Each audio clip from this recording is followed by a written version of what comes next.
नमस्कार, इन खबर में आपका स्वागत है। क्या तीसरा विश्व युद्ध छिड़ने वाला है? आखिरकार अमेरिकन राष्ट्रपति जो बाइडेन क्यों पहुंचे यूक्रेन और उसके बाद रूस की क्या आई प्रतिक्रिया, चीन क्या बोला, जेलेंस्की क्या बोले, इन्हीं सब से निकलेगा निष्कर्ष कि दुनिया किधर जा रही है। बाइडेन अचानक क्यों पहुंचते हैं यूक्रेन की राजधानी?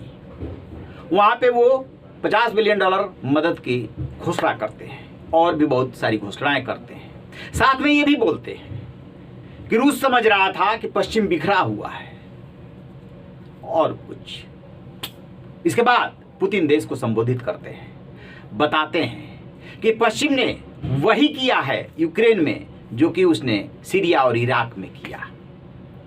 यानी कि सीधे सीधे पश्चिम को ब्लेम कर दिया। हम तो डोनाबास में गए थे सुरक्षा देने के लिए, लेकिन इन्होंने वहां पे पेच फंसा दिया। यूक्रेन को मदद कर रहे हैं। पुतिन हो गए, बाइडेन हो गए। इसी बीच क्या होता है कि जो यूक्रेन के राष्ट्रपति हैं व्लादिमीर जेलेंस्की, वो ये कहते हैं कि चीन को रूस का साथ नहीं देना चाहिए। यदि उसने ऐसा किया तो फिर तीसरा विश्व युद्ध छिड़ सकता है। अब सवाल ये है कि क्या चीन जो है रूस का साथ दे रहा है तो कितना दे रहा है? अभी जो है अमेरिकन राष्ट्रपति जो बाइडेन है वो पोलैंड में है। दुनिया किधर जा रही है? 2023 के शुरू हुए लगभग 2 महीने होने वाले हैं। क्या विश्व युद्ध की तरफ दुनिया बढ़ रही है? क्या इसकी नौबत आ सकती है? आखिरकार बाइडेन क्या करने के लिए क्यू में गए?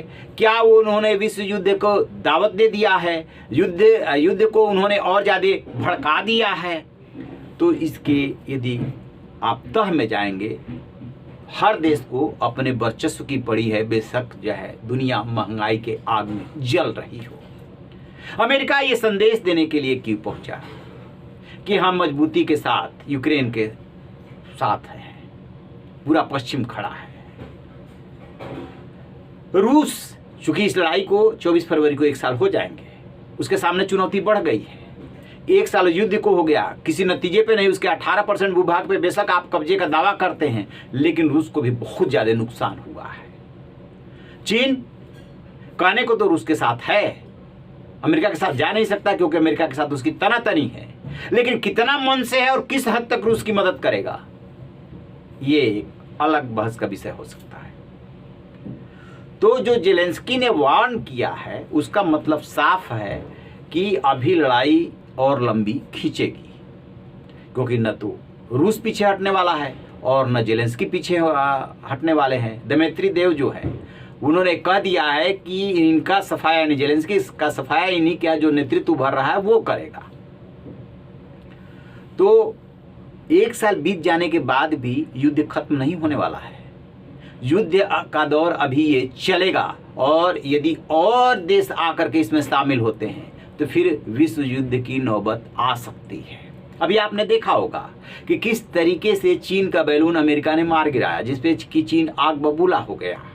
दरअसल जो बाइडेन है, चीन और रूस की जब भी बात आती है तो वो रूस को अपना बड़ा दुश्मन समझते हैं, जबकि ट्रंप के मामले में एकदम उल्टा था। ट्रंप रूस के बनस्पति हमेशा जो है वो चीन को बड़ा दुश्मन मानते थे, लेकिन जो बाइडेन चीन से बड़ा दुश्मन रूस को मानते हैं। यही वजह है कि यूक्रेन के साथ जब जंग छिड़ी तो अमेरिका जो है यूक्रेन के साथ आ गया। और आपने ये भी देखा होगा कि इस दौरान जब जो बाइडेन की रूसी राष्ट्रपति पुतिन से जब बातचीत हुई तो फोन पे ही हॉट टॉक हुई और चीन से थोड़ा इन्होंने कोशिश की थी संबंध सुधारने की। बेशक उस परवान चढ़ा नहीं चढ़ा, विदेश मंत्री जाने वाले थे, अमेरिकी विदेश मंत्री चीन, वो दौरा रद्द हो जाता है, बहुत सारी बातें हैं। लेकिन है क्या कि चीन भी ताक में बैठा हुआ है, उसे ताइवान की चिंता है और अमेरिका किसी भी सूरत में चीन को ताइवान पे कब्जा करने देना नहीं चाहता है। तो यहाँ पे चीन की मजबूरी है कि वो रसिया का साथ देगा ही देगा, क्योंकि एक तो अमेरिका से उसके संबंध ठीक नहीं है। दूसरा, जो यूक्रेन में रसिया फार्मूला लागू कर रहा है डोनाबास को लेकर के कि हमारी जिम्मेदारी है, हमारे लोग हैं वहाँ पे उनको सुरक्षा देना, उसी तरीके से जो चीन जो है ताइवान को लेकर के दावा करता है कि वो हमारा ही तो अंग है और अमेरिका जो है डेमोक्रेसी की दुहाई देता है। यहाँ पे लड़ाई चल रही है वर्चस्व की। 21वीं सदी है, वर्चस्व की लड़ाई है, महंगाई में पूरी दुनिया जल रही है। कोरोना जैसे महामारी से थोड़ी मुक्ति मिली या उसका प्रभाव कम हुआ तो महंगाई मार रही है, लोग मरे तो मरे, लेकिन इनकी कॉलर ऊंची रहनी चाहिए। वर्चस्व की लड़ाई में न तो चीन पीछे रहना चाहता है, न रसिया पीछे रहना चाहता है, न अमेरिका पीछे रहना चाहता है।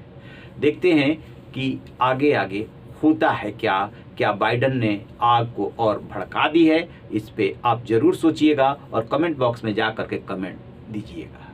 रहिए ना बेखबर, देखते रहिए इन खबर। Thank you.